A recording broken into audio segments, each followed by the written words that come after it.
Kayamkulam Cheravally LP സ്കൂളിൽ സ്വാതന്ത്ര്യദിനാഘോഷം നടത്തി. Ward councillor S. Keshunath ദേശീയ പതാക ഉയർത്തി. കായംകുളം ചേരാവള്ളി LP സ്കൂളിൽ സ്വാതന്ത്ര്യദിനാഘോഷം സംഘടിപ്പിച്ചു. Ward councillor S. കേശുനാഥ് ദേശീയ പതാക ഉയർത്തി. കേവലം ഒരു പരമാധികാര ജനാധിപത്യ റിപ്പബ്ലിക് എന്ന് മാത്രമല്ല അതുകൊണ്ട് ഉദ്ദേശിക്കുന്നത്.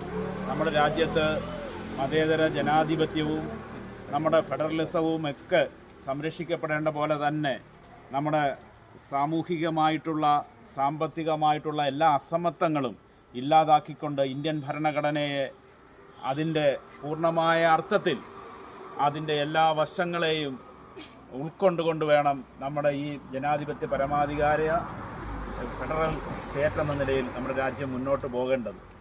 കഴിഞ്ഞ 8-ാം തീയതി, ഈ ആഗസ്റ്റ് മാസം 8-ാം തീയതി ഇന്ത്യയിലെ ഏറ്റവും വലിയ ജനാധിപത്യ രാഷ്ട്രീയ പ്രസ്ഥാനമായ കോൺഗ്രസിൻ്റെ അധ്യക്ഷൻ മല്ലികാർജുന ഖാർഗെ പ്രസംഗിച്ച ജാർഖണ്ഡിലെ മൈതാനിയിൽ ശുദ്ധികലശം നടത്തുന്ന രൂപത്തിലേക്ക് ഇന്ത്യയുടെ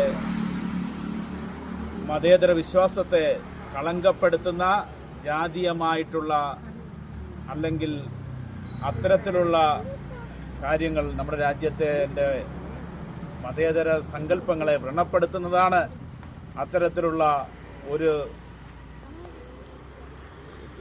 അത്തരത്തിലുള്ള വിവേചനങ്ങൾ നമ്മുടെ രാജ്യത്തിൻ്റെ എല്ലാ അന്തസ്സിനെയും യശസ്സിനെയും കളങ്കപ്പെടുത്തുന്നതായിരിക്കും. അങ്ങനെയുള്ള കാര്യങ്ങൾ ഇനി ആവർത്തിക്കപ്പെടാൻ പാടില്ല. മാനേജ്മെന്റ് പ്രതിനിധികളായ വിജയകുമാരൻ നായർ, ചന്ദ്രശേഖരൻ നായർ, തങ്കമണിയമ്മ, ഹെഡ് മിസ്ട്രസ് രമ, അധ്യാപികമാരായ Maya, Sumi, Viji, PTA vice president Rasheeda, മാതൃസംഗമം പ്രസിഡന്റ് രമ്യ, PTA എക്സിക്യൂട്ടീവ് അംഗങ്ങൾ, രക്ഷിതാക്കൾ തുടങ്ങിയവർ പങ്കെടുത്തു. ഹെഡ് മിസ്ട്രസ് രമ കുട്ടികൾക്ക് സ്വാതന്ത്ര്യദിന സന്ദേശം നൽകി. മിഠായി വിതരണവും കലാപരിപാടികളും ഇതിന്റെ ഭാഗമായി സംഘടിപ്പിച്ചു. CDNet news, Kayamkulam.